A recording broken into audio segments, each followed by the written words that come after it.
अन्ना गाउँपालिका अन्तर्गत वडा नम्बर 6 मा पर्छ। यसो माथिबाट आएको पानी हेर्दा त झर्ना ठुलै छ जस्तो लागिरहेको छ। लामो झर्ना हैन यो? लामो झर्ना त्यो झर्ना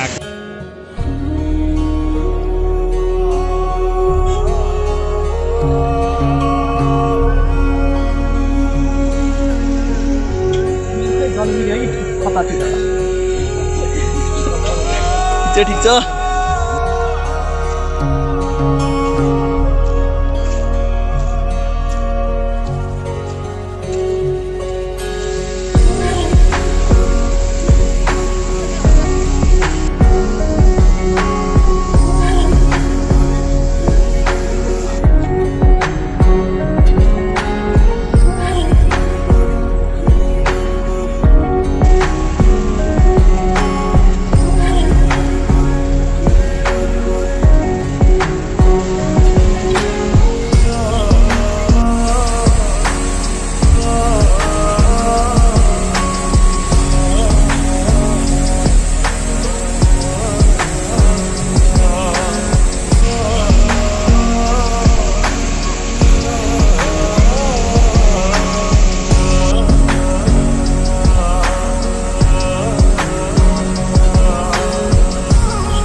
झर्ना ठुलो रमाइलो अब हामी फर्किन्छौँ।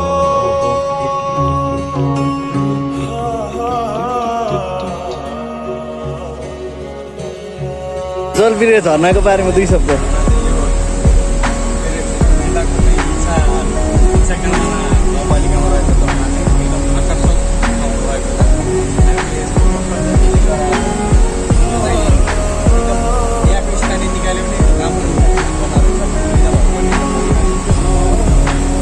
अनि झर्ना कस्तो लाग्यो दाइ तपाईलाई? अनि झर्नामा अरु के राम्रो देखियो?